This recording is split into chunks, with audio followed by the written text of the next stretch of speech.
Queridos alunos, de volta ao nosso Falando em Literatura. Eu escolhi um texto que eu acho muito bacana. É difícil escolher, né? Escolher é uma coisa complicada. Organizar antologias é uma coisa bem difícil. Eu escolhi esse texto, talvez porque eu o tenha lido quando tinha uns 12, 13 anos, eu li junto com a minha avó.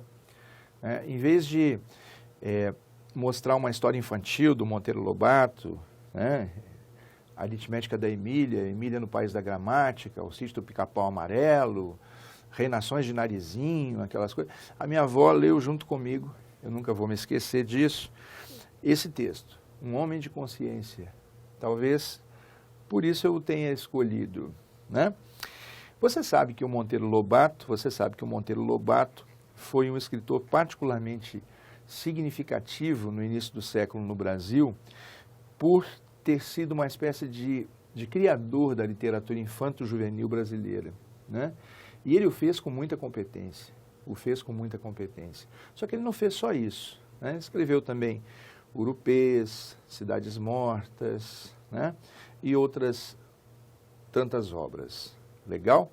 Mas é conhecido, né? Tido e havido como o pai da literatura infantil, da literatura infanto-juvenil no Brasil. E, repito, ele criou essa espécie de literatura de forma muito criativa e muito competente, né? Louvores a ele por isso, né? Se nós temos uma literatura infantil de qualidade, né, na história da literatura brasileira, isso se deve muito ao senhor Monteiro Lobato, certo? De Taubaté, aqui no interior de São Paulo, né? As obras infanto-juvenis do Monteiro Lobato marcaram época e são clássicos da literatura, desse tipo de literatura no Brasil até hoje. E tem muito mais qualidade do que um monte de idiotices que mandam nossos filhos ler hoje em dia nas escolas, né? A qualidade da literatura infantil e infanto-juvenil no Brasil tem melhorado, mas durante muito tempo foi um festival de bobagens, né? Ou mandam nossos filhos ler o Machado de Assis fora de época, né? O que produz brasileiros que detestam a literatura de qualidade que se produziu no Brasil, ou então mandam os meninos ler bobagens, Xisto no Espaço, Zezinha Porquinha Preta, não é? E coisas dessa natureza. João, mas tem coisa muito boa ultimamente. Tem sim. Nos últimos 15, 20 anos, houve uma verdadeira revolução da literatura infantil e infanto-juvenil no Brasil e tem se produzido muita coisa de qualidade.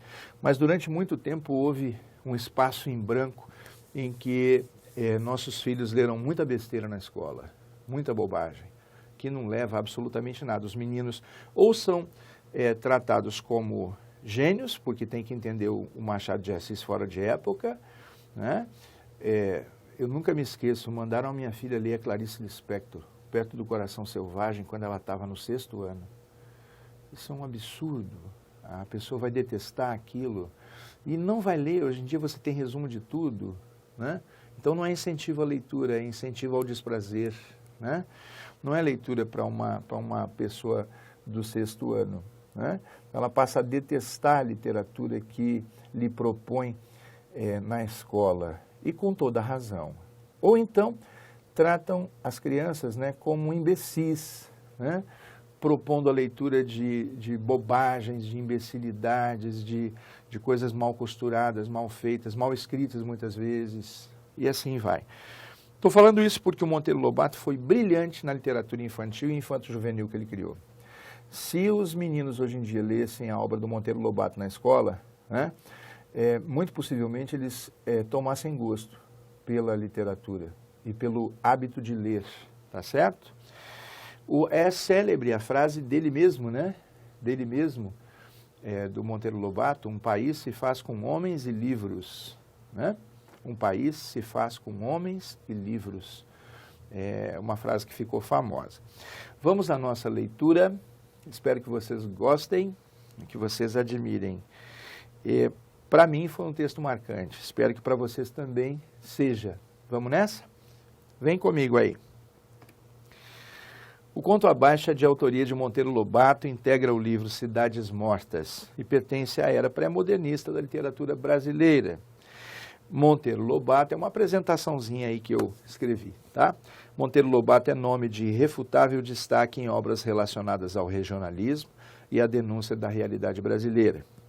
O texto reproduzido nesse post tem como personagem central um homem simples, do meio rural, que se defronta com os problemas ocorridos na região onde vive e não dá valor a si mesmo. Interessante crítica à inversão de valores e ao desprezo à moralidade que costuma ocorrer no Brasil. Vamos ver aí, ó. Um homem de consciência. Chamava-se João Teodoro, só, o mais pacato e modesto dos homens, honestíssimo e lealíssimo, com um defeito apenas, não dar o mínimo valor a si próprio. Para João Teodoro, a coisa de menos importância no mundo era João Teodoro. Nunca fora nada na vida, nem admitia a hipótese de vir a ser alguma coisa. E por muito tempo não quis nem sequer o que todos ali queriam, mudar-se para a terra melhor. Mas João Teodoro acompanhava com aperto de coração o deperecimento visível de sua Itaoca. A palavra é essa mesma, gente, o deperecimento. João não é desaparecimento, não. É o perecer lento, né? É o morrer lento de sua própria cidadezinha. Legal? Vamos ver, ó. Isto já foi muito melhor, dizia consigo. Já teve 3 médicos bem bons, agora só um e bem ruinzote. Já teve 6 advogados e hoje mal dá serviço para um rábula ordinário como o Tenório. Nem circo de cavalinhos bate mais por aqui. A gente que presta se muda, fica o restolho. Decididamente a minha Itaoca está acabando. João Teodoro entrou a incubar a ideia de também mudar-se, mas para isso necessitava de um fato qualquer que o convencesse de maneira absoluta de que Itaoca não tinha mesmo conserto ou arranjo possível. É isso, deliberou lá por dentro. Quando eu verificar que tudo está perdido, que Itaoca não vale mais nada, então arrumo a trouxa e boto-me fora daqui. Só que é só quando não valer mais nada. Vamos ver. Um dia aconteceu a grande novidade, a nomeação de João Teodoro para delegado. Nosso homem recebeu a notícia como se fosse uma porretada no crânio. Delegado ele?